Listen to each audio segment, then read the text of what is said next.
Voilà, je reprends un peu pour le PPR polyvalent.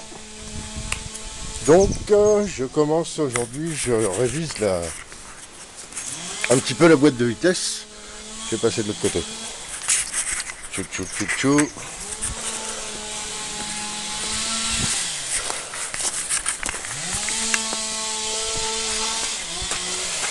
Donc j'ai démonté le cul de boîte de vitesse pour changer le joint speed sortie de boîte qui fuyait comme un panier.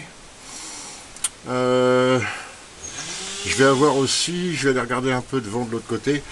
J'ai la tringlerie, j'ai un problème dans la tringlerie aussi. On repasse de l'autre côté.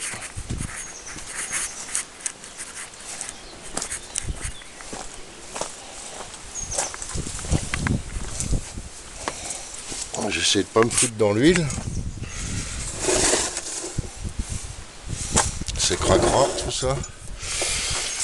Donc la commande de mince, le câble de compteur, ça c'est impeccable. Le compteur il est précis quasiment au kilomètre-heure près là-dessus. C'est incroyable, on n'y croirait pas. Alors je vous fais pas, j'essaye de vous monter la tringlerie. Voilà, la tringlerie elle rentre là dans la boîte de vitesse, si on y voit clair. J'ai plus d'écran pour cadrer, j'ai pété l'écran de mon appareil. Et si, voilà, il y a un jeu du diable. Et là, il y a un jeu du diable. Il faut que je démonte le couvercle d'entrée de boîte là, parce que sinon, j'y verrai que dalle. Donc j'ai ça à faire là. J'ai une rotule donc à démonter. Le couvercle à démonter. Ça, je crois que c'est le ressort de marche arrière. Il va falloir que j'y fasse un sort parce que la marche arrière est trop dure à passer. Il va falloir que je change le tarage du ressort. Donc j'ai ce couvercle là à démonter encore. Et la raison pour laquelle j'ai démonté l'arrière de la boîte, c'est pour lui changer le joint spi. Voilà, j'ai le 9 là. Et en fait il se met par l'intérieur. Voilà, il se met là comme ça par l'intérieur. Donc voilà. Alors petite leçon comme ça vite fait, si vous n'avez pas l'habitude, si vous ne connaissez pas pour un joint spi. Donc il y a la lèvre. Donc la lèvre qui se trouve, attendez, je vais chercher un petit tournevis pour pointer. Un petit tournevis propre. Ça commence à être dur là.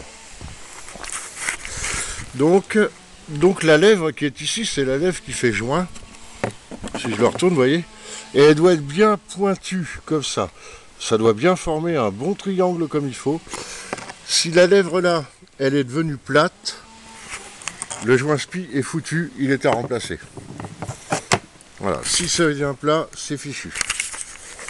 Alors qu'est-ce que j'ai fait d'autre? J'ai modifié la buse de radiateur, qui était à l'origine de ce côté-là. Donc je l'ai transformé, je l'ai affiné, je l'ai coupé 2 cm, enfin 3 cm en bas, 2 cm en haut. J'ai monté un ventilateur de 807 pour améliorer le refroidissement. Et pour bien conserver la température, je vais acheter le Calensta d'origine qui lui ouvre à 75 degrés. J'ai là la plaque de fermeture de culasse. Voilà, donc j'ai installé le thermocontact à cet endroit-là, sur la plaque de culasse. Donc je vais monter avec 2 relais, comme j'ai dit la dernière fois. Et j'ai choisi un thermocontact comme celui que j'ai monté sur ma ZX, basse température. Donc là j'ai un thermostat qui va ouvrir à 78 degrés, qui va se mettre en route à 78 degrés et s'arrêter à 73 degrés. Avec un Calensta à 75 degrés, je devrais arriver à conserver facilement une température de 80 degrés, entre 75 et 80 degrés. Donc j'ai choisi ce thermostat double, comme ça me permet de faire un réglage si jamais au cas où. Donc le Calensta que je vais remettre là à sa place comme il faut, parce que comme je l'expliquais, si vous voulez enlever le Calensta, vous ralentissez la vitesse. Ici je vais souder l'écrou. pour pouvoir le démonter sans avoir à ouvrir la plaque. Donc je vais souder l'écrou à l'étain sur la plaque, là je vais foutre un coup d'acide phosphorique pour nettoyer tout ça, je souder ça à l'étain. Quoi d'autre encore? J'ai modifié le siège. Donc le siège que j'avais fait, que j'avais installé, c'était pas convenable. Joanne, elle était, donc c'est un siège de voiture, donc il est penché vers l'arrière. Donc comme elle n'est pas très grande, avec ses jambes, elle butait sur le coussin à l'avant là. Donc j'ai mis des cales en dessous. Je vais essayer de voir, elle va rentrer du boulot demain, là, demain. Donc je lui ferai essayer le siège, puis là je souderai des renforts, parce que là c'est juste un boulon là comme ça, c'est pas assez solide, je peux pas remettre les 4, sinon c'est une galère. Donc je vais souder des plaques en tôle de chaque côté. À l'arrière, je vais le souder là aussi à l'avant, là comme ça, de façon à ce que ce soit costaud. Et là comme ça, j'espère que le siège lui conviendra. Donc en plus il est relevable d'ici. Voilà. Il faut que le camion soit valable pour elle, son père qui fait 1m85, et puis moi qui fais 1m75. Donc ça sera les 3 conducteurs habituels de ce camion. Voilà. La pauvre, elle va se faire squatter son bahut. Voilà ce que j'ai fait. Alors j'ai fait ça. Donc la boîte de vitesse à finir de réviser. Le radiateur, il est prêt à être reposé. La plaque de culasse, mais j'attends d'avoir le calorstat avant de reposer tout ça. Voilà. Donc je vais faire un beau nettoyage, repeindre les pièces. Là j'ai repeint le radiateur, mais il a plu cette nuit. C'est déjà tout sale. Le radiateur qui était bouché, mais par l'extérieur, dans les éléments, puisque c'est un camion qui transportait principalement de la paille. Donc il était pas mal bouché. J'ai renforcé la soudure ici. J'ai mis la dose.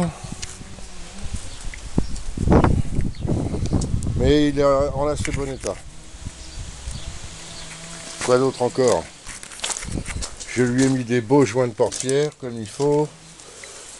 Récupérés sur un C25. Elles étaient juste 10 cm trop longues. J'avais bien visé mon coup. La plaque de culasse qu'il faudra remettre ici. J'ai supprimé la goulotte d'admission d'air qui va jusqu'à l'avant et tout. Je vais peut-être remettre ce silencieux là, genre là comme ça à l'arrière de la cabine, façon gros poids lourd. Je sais pas trop. Ça dépend, faut que j'en parle à Joanne.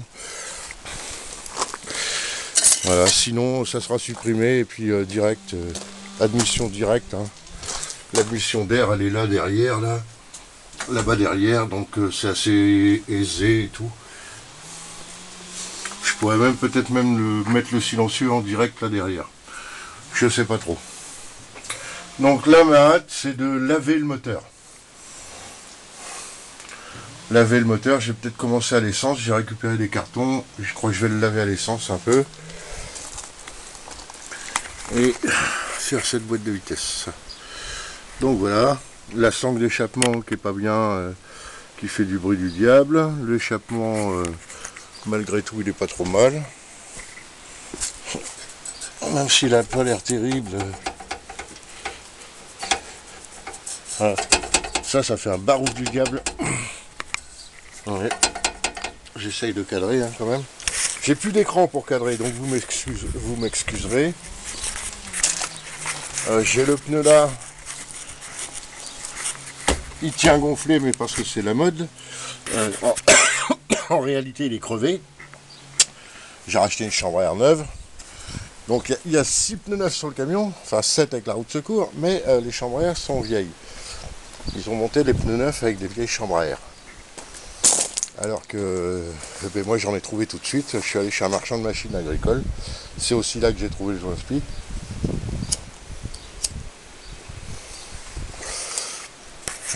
Qu'est-ce que je vais faire d'autre encore? Je sais pas, j'en ai tellement à faire que... Mais c'est pas mal. Une fois le circuit de refroidissement fait, le siège fait, j'ai redressé la bosse ici qu'il y avait dans la cabine qui faisait un gros trou là par lequel rentrait l'air. J'ai réajusté cette portière là qui bâillait au diable. Voilà. Et j'ai fait une mauvaise découverte à laquelle je m'attendais pas. Je savais bien que c'était cabossé un peu là-haut, mais je m'en doutais pas que c'était à ce point-là. On n'y a jamais regardé au-dessus, en le lâchant.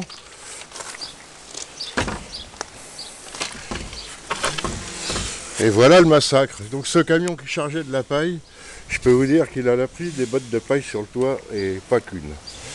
Donc là, la tôle est déchirée carrément, là-bas aussi. Je vais voir ce que je peux faire. Mais à mon avis, c'est plus vraiment dans l'ordre du redressable. J'ai bien peur que ça se termine par un remplacement du pavillon. Remplacer le toit.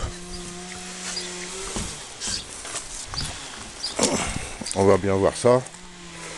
Un toit, ça devrait être assez facile à récupérer. C'est pas long à découper. Et c'est assez facile à faire, quoi. Donc il y a des chances que je change le toit. Quoi d'autre? J'ai toujours pas de clignotant, j'ai toujours pas de phare.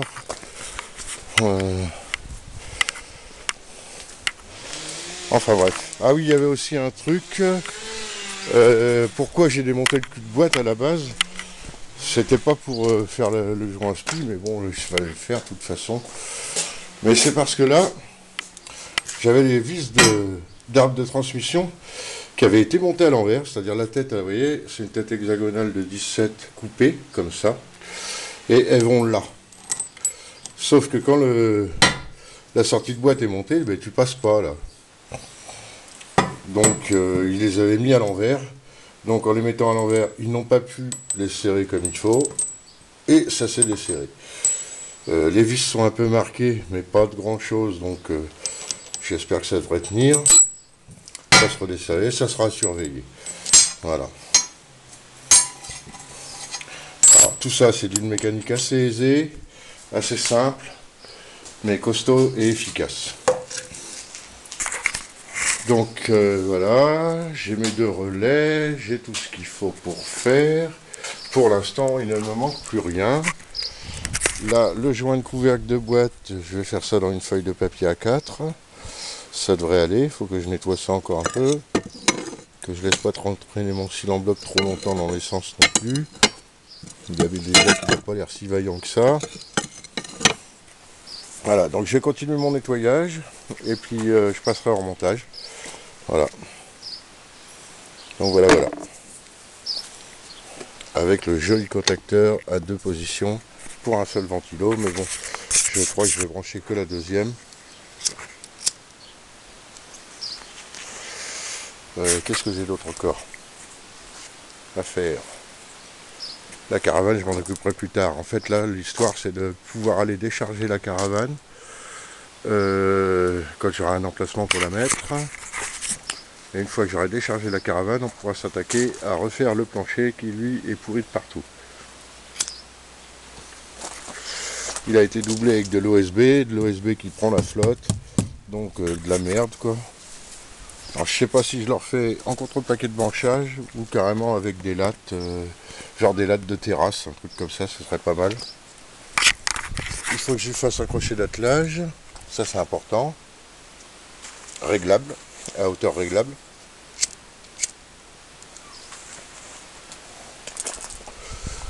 Et puis mon Dieu, quoi d'autre? Parce qu'on a quand même droit à 5 tonnes 5 en 5 tonnes 750 en traction.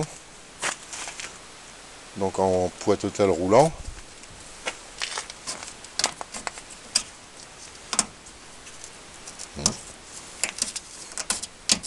Ouais, c'est pas perforant. Peut-être un peu. Si c'est perforant. Donc j'ai un peu de carrosserie quand même à faire. Hein. Mais c'est pas un Mercedes. Hein.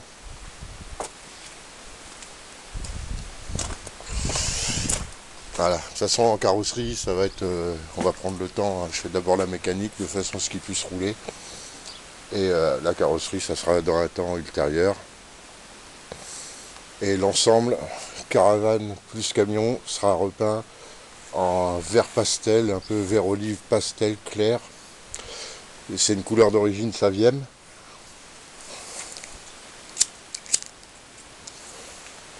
Qu'il y avait aussi, je crois, sur les 403. Il y avait des 403 qui étaient peintes comme ça fait joli. Et quand l'ensemble sera peint comme ça, comme il faut, j'ajouterai une prise de courant pour brancher les feux de position de la caravane sur le camion. Les feux de gabarit. Et ça fera mignon comme tout. On fermera la partie ici de l'aile. On va garder la hauteur de la marche normalement. Et je pense que je ferai des pieds aux ridelles de façon à faire les ridelles un peu en terrasse avec l'escalier là au bout du camion. Voilà.